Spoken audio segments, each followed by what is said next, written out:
Hi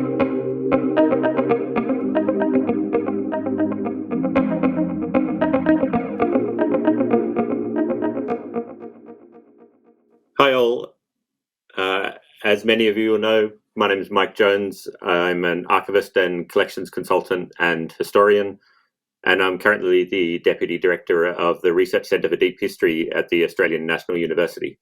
And I'm sorry that I can't be there in person for the conference, but I'm speaking to you today from the unceded lands of the Ngunnawal and Ngambri peoples and pay my respects to their elders past and present. And I'd also like to acknowledge and welcome any First Nations peoples joining us in this session today. So this is Dr. Ian Malcolm, played by Jeff Goldblum in the Steven Spielberg film, The Lost World, Jurassic Park. Early in the film, Dr. Malcolm goes to the house of John Hammond, who's the wealthy creator of Jurassic Park. And before meeting Hammond, Malcolm runs into Hammond's nephew, Peter Ludlow, who's now running Hammond's company, InGen. They argue about Malcolm's accounts of the events in the first Jurassic Park film, including the following. Malcolm says, "I didn't sell anything, I didn't take a cent, and I told the truth." Ludlow says, "Your version of it." And Malcolm says, "There aren't any versions of the truth." The idea that there aren't versions of the truth, that there's a singular, universal, objective truth about the past or the world we live in, or the artifacts we're responsible for that we can uncover and communicate, is an idea that those of us working in a Western or a European lineage could trace back at least as far as the Enlightenment, that kind of period that broadly ran from the second half of the 17th century through to the early 19th century. And this, as we know, was also a pivotal time in the history of modern museums and that shift from private collections and cabinets to public collecting institutions. Malcolm's emphasis on truth over money itself has a lineage back to influential Enlightenment figures like Jacques Rousseau, who in his Social Contract from 1762 said, "The truth brings no man a fortune." Later that same decade, the Enlightenment explorer, the explorer that some people call the kind of archetypal Enlightenment explorer, navigator James Cook, captained the HMS Endeavour on a Pacific voyage that would land on the eastern coast of Australia. Despite what some lazy historians and commentators might claim, that was far from the first European arrival on the continent. But it was the one that perhaps had the most enduring impact, laying the foundations for the subsequent invasion of First Nations lands by European settlers in 1788, who arrived to start a British prison colony on what they called New South Wales. Rousseau is often incorrectly associated with the concept of the noble savage, but that concept does come from this sort of period. And it's used to suggest that Indigenous and other so-called primitive peoples are innately good because they're natural or close to nature and have not been corrupted by so-called civilization. It's a racist trope, essentially, that includes the idea that culture only develops with a particular kind of civilization, and it denies Indigenous knowledge systems, Indigenous ways of knowing. It's one of those many hierarchical binaries that's imposed on the world and our knowledge about the world that continues to shape, in many cases, what we do. There are some today, including the Vice-Chancellor of my own university, who continue to overlook those sort of racist underpinnings and champion Enlightenment thinking and the primacy of truth, singular. The idea that we can only establish what is true. And if we can only do that, we can help protect democracy and society against the forces that oppose it. There are others that nod towards diversity. This is Australian Conservative politician Paul Fletcher. His government, thankfully for many of us, was actually voted out at the weekend in our national elections. But prior to that, he was the Minister for Communications, Urban Infrastructure, Cities and the Arts, so the minister that included museums and collecting institutions under his responsibilities. And in op-ed on the arrival of Cook, he acknowledges what he calls diverse perspectives on that event. And he says it in this way: "The voyage he commanded is famous for its scientific achievements, having catalogued hundreds of species and mapped thousands of kilometres of coastline. From another perspective, two Gweagal warriors stood on the beach and watched a party of strangers descend upon their home. They would try to turn them back without success. Those warriors could not know then, and indeed nor did Cook and his men, that this meeting was to be a precursor to later waves of strangers who would settle on those same shores and bring with them great change. Each of these perspectives is rooted in truth," Fletcher says. "Each truth is important to the history which underpins today's Australian nation." But Fletcher, in saying this, is concealing more than he reveals, with really specific political intentions and motivations. The conservative side of politics in Australia, as in many other countries around the world, is engaged in a kind of culture war that aims to discredit what they see as overly politically correct, overly negative views of the past. Gweagal warriors didn't just try and turn Cook and his men back. Cook and his men shot at them before taking their shields and spears, and those shields and spears are now in museums around the world. It's an event that First Nations artist and curator Jonathan Jones described as a bit of a benchmark for the acquisition process of this country. Later waves of Europeans did bring great change, but that's a euphemism. That change included disease, sexual violence, genocide, the forced removal of Indigenous children from their parents. Fletcher and others used these sorts of perspectives to set up a false equivalence, and in doing so deny First Nations experience and voice while continuing to filter that history through a European lens. So despite the talk of different perspectives here, this is still a white settler colonial view of the past. What these set of accounts do, though, is attempt to unify those perspectives in a way that kind of removes inconsistencies and removes a lot of complexity. It combines them to produce a single narrative and a worldview, and I'd argue this is something which often happens in museum documentation. Disparate perspectives on artifacts, artworks, or perhaps less frequently specimens are gathered together, considered, then decisions are made, often to remove inconsistencies and contradictions, settling on single classifications, singular descriptions. I've spoken with colleagues who are explicit about this work, including colleagues who work with Indigenous communities and artifacts and collections. They speak to lots of people, they gather multiple perspectives, then they make decisions discounting particular claims and unifying others to produce a description, singular, of an artifact or an image or a document. It's an institutional description that claims to be from no particular perspective. But these theories about the nature of history point to other possibilities. There are theories about the nature of history that point to other possibilities. So Adrian Curry and Daniel Swaim, in their article Past Facts and the Nature of History, they write about different narratives that characterize events in non-consistent ways. They write, events are sensitive to description. How the events are characterized, what they are, if you want, are partly determined by our explanatory interest in them. Any description is therefore a description from a particular perspective rather than an objective set of facts. The full picture, Curry and Swain conclude, will be irredeemably pluralistic.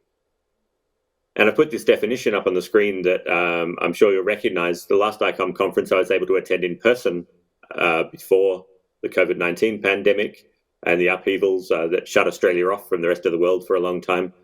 That last conference was the 25th General Conference in Kyoto in 2019. As many of you know, that was where there were heated debates about this proposed new definition for museums that's since been discarded. I don't want to restart those debates, but it's interesting to note the inclusion of the term polyphonic spaces in that definition as a way of explicitly acknowledging the pluralistic nature of much of what we see in museums. That term was a sticking point for some, including Francois Maurès, who argued, quote, it would be hard for most French museums, starting with the Louvre, to correspond to this definition, considering themselves as polyphonic spaces. The term polyphonic is a musical term referring to the playing of more than one note or voice simultaneously, particularly where several melodies are combined. Or it can be used in literary criticism. It can mean prose that uses various stylistic devices, or a work that includes a number of independent narrative voices. As the Oxford English Dictionary says, none of which is given predominance and over which the author's voice does not predominate. In effect, suggesting it's hard for museums to correspond to this idea is arguing that our institutions should be or should remain essentially one note, with a singular authorial voice or a singular authoritative institutional voice, which should be allowed to continue to dominate. But for contemporary museums, particularly those responsible for First Nations collections, this idea hasn't been tenable for some time, if it ever was. The Smithsonian's National Museum of the American Indian uses a two-row wampum belt to symbolize the idea that though we travel on the river of life together, different cultures or worldviews can do so side by side without trying to steer each other's vessels. The two rows on this, as the text says, one row symbolizes an Indian canoe carrying everything Indians believe to be true. The other row is the European ship carrying everything they believe to be true. We see here the idea, very clearly, of different versions of the truth allowed to coexist. There are many displays in that museum and others incorporating two viewpoints without trying to reconcile them, such as this one talking about two perspectives on language and trust. There are other sections that involve community curators explicitly incorporating voices and perspectives from outside the institution. Here's another example from the WA Museum Boulevard in the Australian city of Perth, which opened in November 2020. This says, we view landscapes through our own cultural lens, where some see how geological processes sculpt the landscape, others see a living entity and landforms that embody ancestral beings. Our worldview influences what we see. So these are the sorts of perspectives that give the title to this paper, Rainstone, Rivers and Relationality. And it's in particular reference to works like this by the Japanese historian Minoru Hikari, who came to Australia and spent a considerable amount of time working as a historian, doing sort of history field work with the Gurindji people in outback Australia before he died sadly very young. So this quote here is from Tessa Morris-Suzuki, who talks about her conversations with Hikari. And Hikari writes about things like the Wave Hill flood of 1924, so it was a flood on a pastoral station, and the Gurindji elders who say it was caused by a local man giving rainstones to the Courage, the rainbow snake. And elsewhere, the rainbow serpent is the being whose movements across the landscape created rivers and valleys.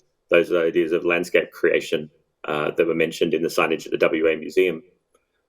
Hikari says that if historians relegate such stories to the status of myth, they continue to position their own perspectives as true, and particular perspectives as having a kind of unique and privileged insight into what's true and what's not. Or to relate this to the definition of polyphonic introduced just before, historians are retaining a singular authorial voice and pushing all other voices to the margins. They're still allowing their own voice to predominate. So what if this rainstone was in a museum collection? How would we describe it? In describing it, would we believe that it contributed to the 1924 flood at Wave Hill Station? If not, and we may not be able to believe that, depending on our perspective and our worldview, it's important we keep asking the question, why not?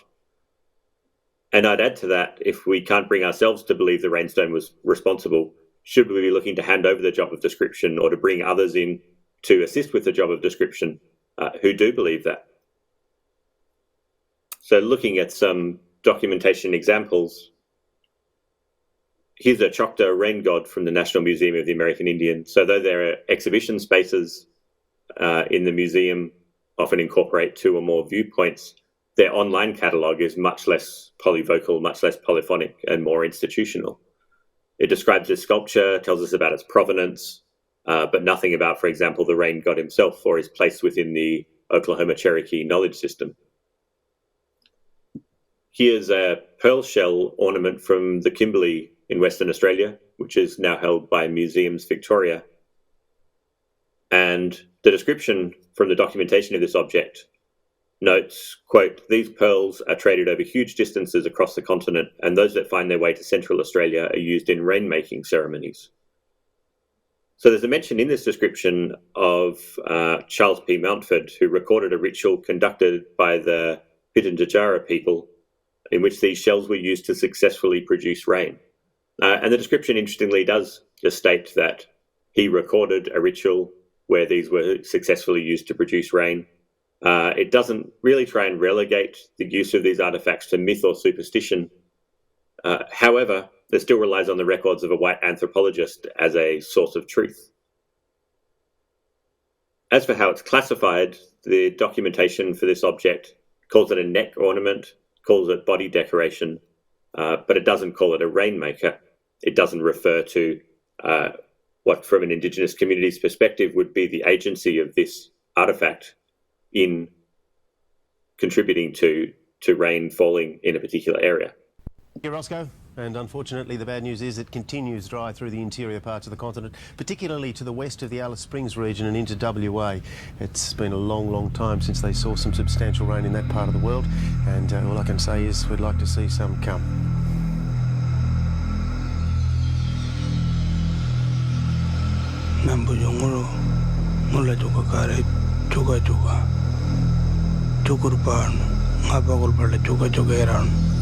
mangurul balmanu ngabaku mangurul bayanu tray laju walungur kul bajan ngajangul kere pamanul ba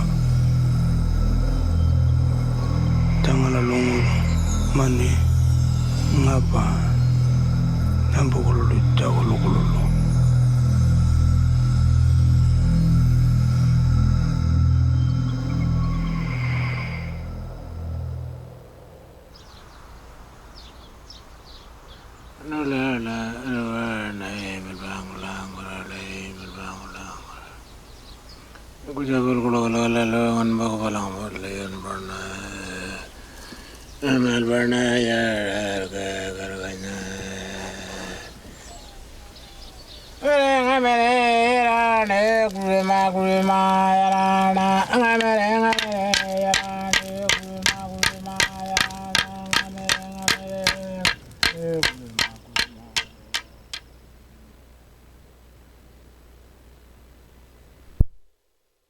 So that video that I've just shown, in addition to references to Pearl Shell, it shows Thomas Jangala Rice painting a 1973 Ford Fairlane with a water dreaming.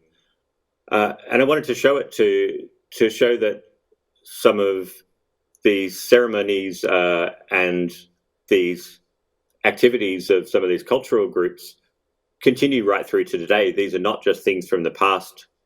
These are continuing part of culture as it's practiced in parts of Australia. And it's not just about what might be considered traditionally made artifacts, like incised pearl shell neck ornaments, as you can see there.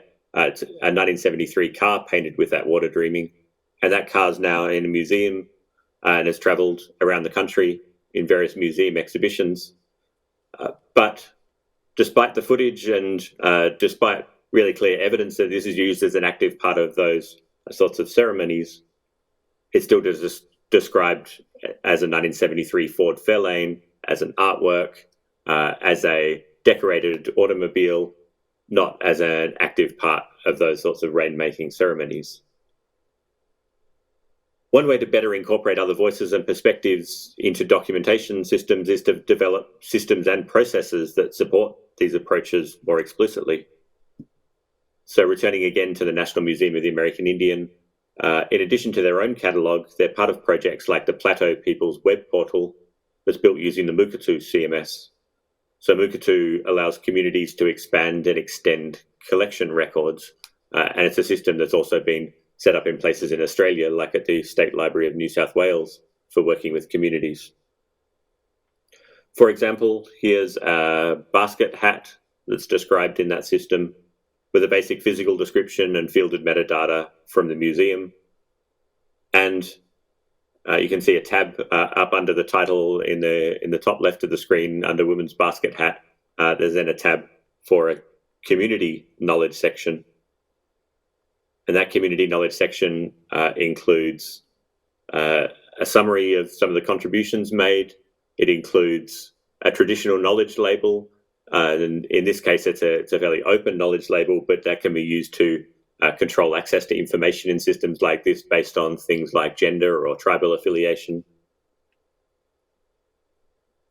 There's a video included of community members discussing this particular hat and similar hats, and a transcript of that video.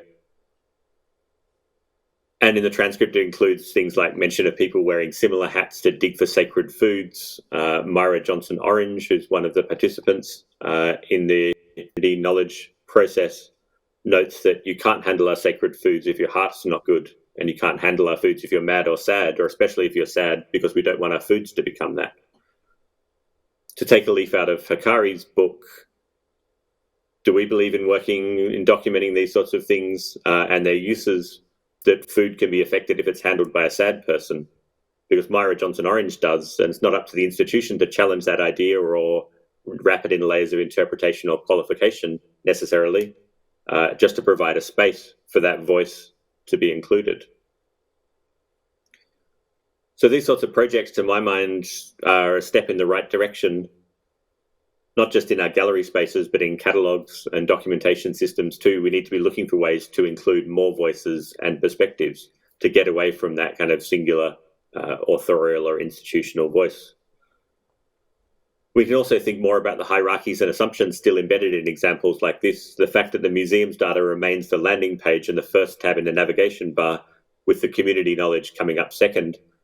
It's very much still a case of extending the museum record rather than, for example, making the museum record an addendum to the community record. So there are still hierarchies at play here. It's also interesting to note that while community contributors are named and their contributions dated, the museum record, from a public perspective, has no name or date information attached or visible. So it remains a kind of voiceless, ahistorical institutional record, as though the institutional description is not also from a particular perspective and from a particular moment in time.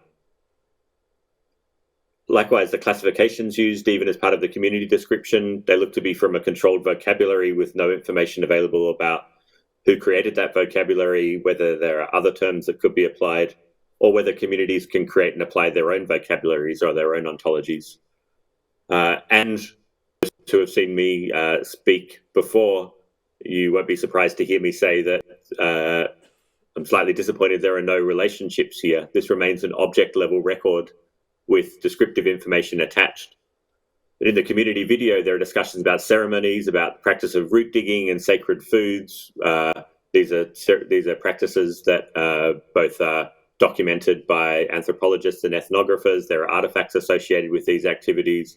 There's talk about different hats and the different designs found on hats made from different materials. These rich possibilities for extending these networks from community-based descriptions like this into other parts of the collection. But from the user perspective, this record remains a bit of a dead end where it could provide an entry point instead to a whole kind of constellation of objects and records and information. And the community level description and the community voices could be a really important way of facilitating some of those relationships. There's an Indigenous theorist in Australia called Tyson Yunkaporta who writes about this. This is a quote from him: "How we might identify and utilize the various sets of Indigenous knowledge scattered through this kaleidoscope of identities. Not by simplistic categorization, that's for sure. Through the lens of simplicity, historical contexts of interrelatedness and upheaval are sidelined, and the authenticity of Indigenous knowledge and identity is determined by an illusion of parochial isolation, another fragment of primitive exotica to examine, tag, and display."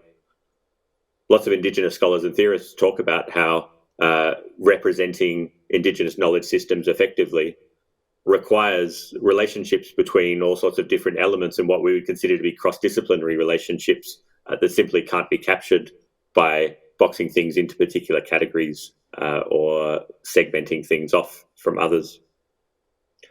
So we need to provide support not just for rainstones, rivers, food that's affected by people's emotions, but for relationality, for descriptions that connect objects to each other and to stories, that explore how artifacts and materials and images and artworks and recordings and other knowledge is all entangled and intertwined and woven together, to link things to people and places, to bring things together through the inclusion of different voices and ways of seeing the world, and to incorporate different versions of the truth. And this means more than just linking up our description. I think it means moving beyond the idea that objects and artworks and other entities we document are fixed and stable points, and all we've got to do is draw lines between them and connect them up.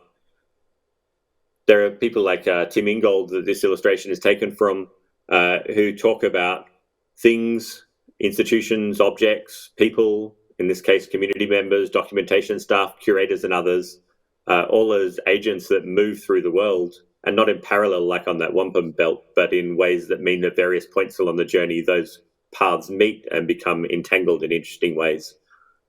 So community creates an object, and later on the journey of both, the story of the object has diverged and become entwined with the museum, which gives both a different identity. And further down the line again, museum staff meet and connect with members of the community, and the story of all three changes again. Those involved see these events and these entanglements from different perspectives. So effectively, documenting the evolving meaning of artifacts and artworks and specimens means capturing more of that complexity and more of those changing relationships and more of those different perspectives in ways that are polyphonic and polyvocal and irredeemably pluralistic. Thank you.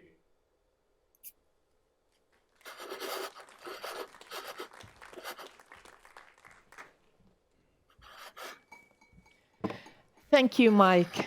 It was a great and thought-provoking talk. I really liked what you said then. From practical and modeling issues, you brought us to this kind of a more philosophical thinking. Is there anybody in the audience who would like to pose the first question?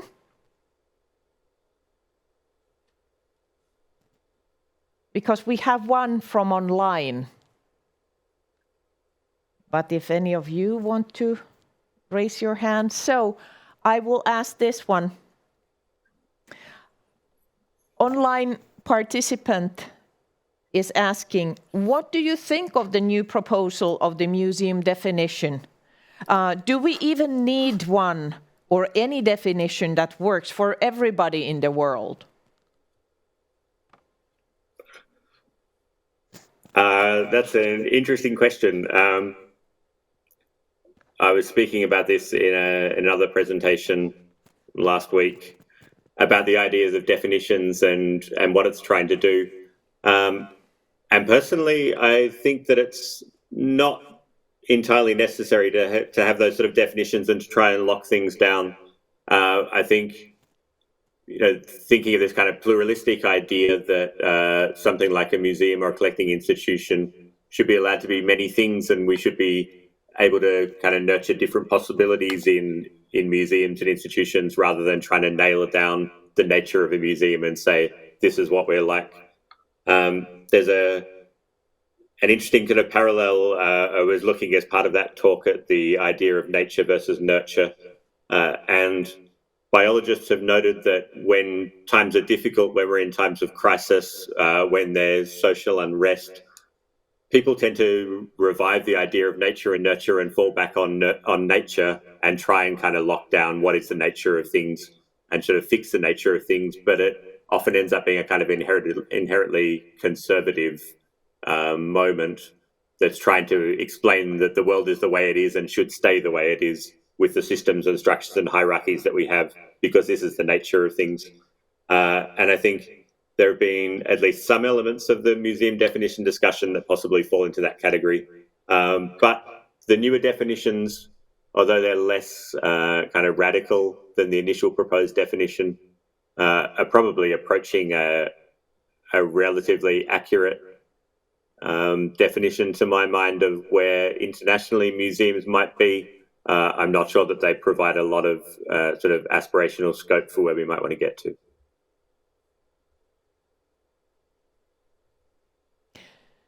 Thank you, Mike. I hope that the person who asked the question is happy with your answer, and I think so. So anybody else want to join the discussion with Mike? There, Jonathan, please, can I get the microphone for Jonathan?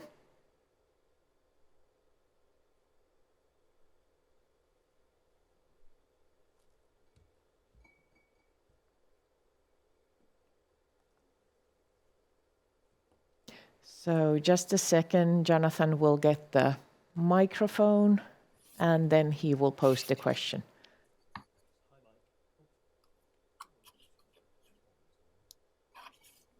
Wait a second. Hi, Mike.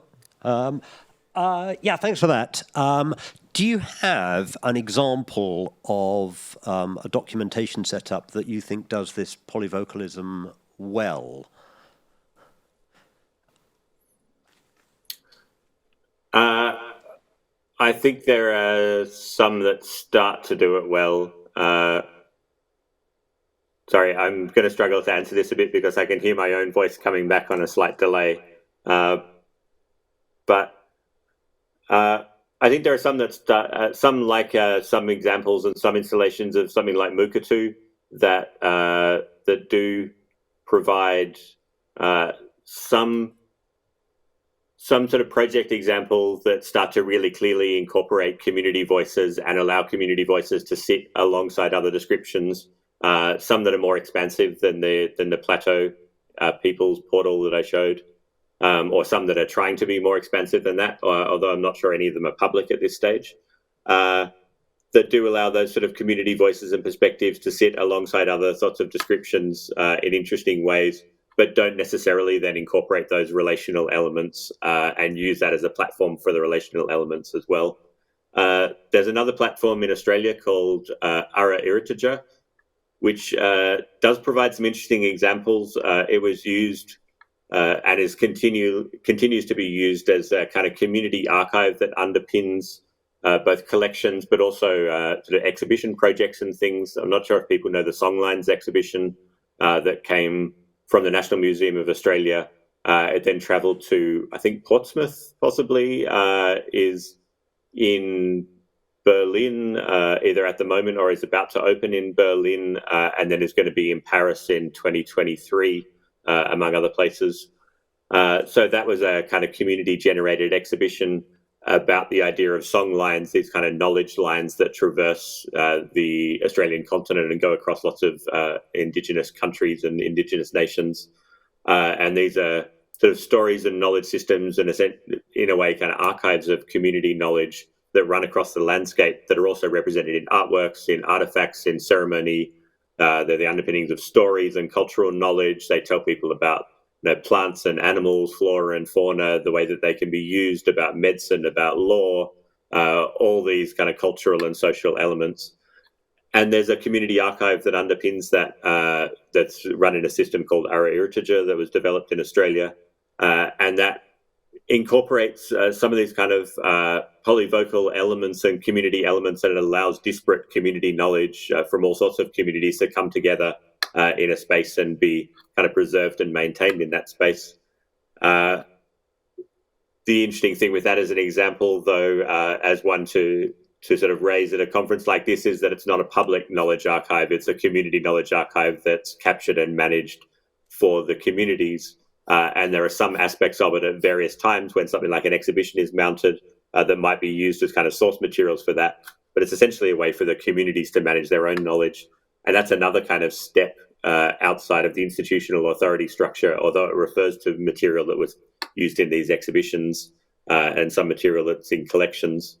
It's handing over the documentation system to the community as well and allowing them to manage who contributes to it, who's allowed to access it, who can see what.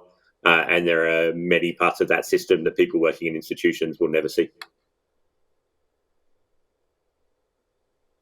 Thank you, Mike, and thank you, Jonathan, for the good question. Do you want to continue? Oh, there is somebody else. Please. Agnes.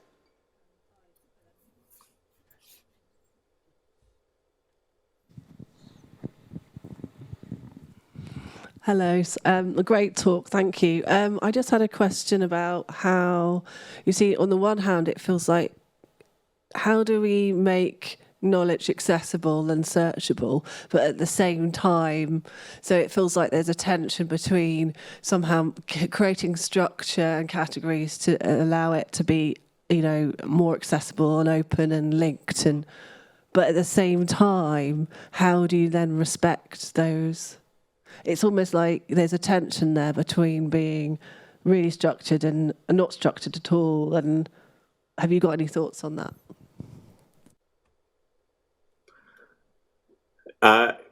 It's an interesting question, one that I could probably talk about for longer than I've got here. But I think, firstly, that's one of the reasons why there's still value in systems like Mukurtu and others of retaining the institutional components of this, of those controlled vocabularies, of those institutional classification systems, provided those aren't used to lock down the interpretation of things or to essentially predominate over other voices that might be included in those systems, that those to some extent become the kind of underpinnings that are used for some of those other kind of activities. But also, I think at least when working with Indigenous collections and Indigenous knowledge, it's part of the nature of some of that knowledge that it's incommensurate with other knowledge from other communities or from other places or from other cultures. And so things can be abstracted up to a very high level and sort of aggregated at that level. For example, this is a record about a person, this is a record about an object, this is a record about a painted thing. aggregating things on those kind of physical criteria potentially. But once you get to other classification layers or other descriptive layers, it becomes much more pluralistic when you get down into the detail, and you, in some cases, can't link things up at that detail, and I think you need to just allow that complexity to kind of sit within some of those instances and not try and resolve it. That's a sort of a short answer and probably not entirely satisfactory, but...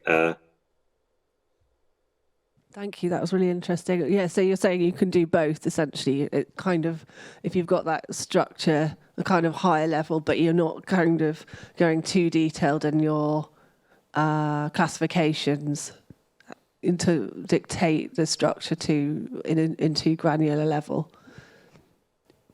Yes, and not allowing those higher level structures to constrain what can happen at those lower levels. It's allowing that kind of complexity to proliferate at those lower levels without kind of locking it down with the higher level structures. So breaking away from those hierarchies and going to a much more kind of non-hierarchical network structure with multiple relationships between things, potentially many-to-many relationships between things, so that those more abstract classification structures can coexist with more kind of granular ones without the two running into each other.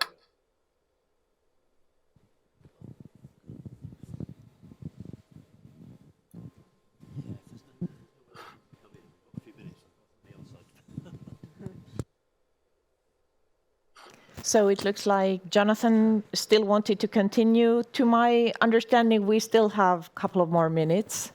Yeah, sorry to go again. It's just picking up on the conversation just had with Sophie, an approach that we're taking for a collaboration that we have with some African diaspora communities. We're looking at using a wiki and machine learning to provide a portal where text can be generated in the wiki.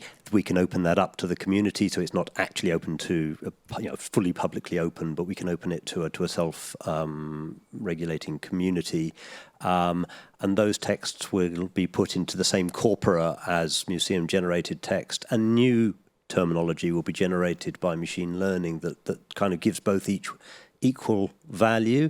That could be cross-referenced to existing terminology structures, but it doesn't have to be. We haven't done it yet. It's something we've experimented with the technology. It works. We haven't experimented with the actual communities yet. We haven't got a big enough corpora of text because it needs a lot to work at that level. But do you think that's something that may have some legs? Yeah, I mean, it sounds fascinating, Jonathan, and I'd like to hear more about it. I'll be saying a little bit about it, just a teeny bit in our presentation with Stephen tomorrow. But yeah, I think it's more of a presentation for September, maybe when we've done a bit more of the experiment. I'll watch with interest. Thank you.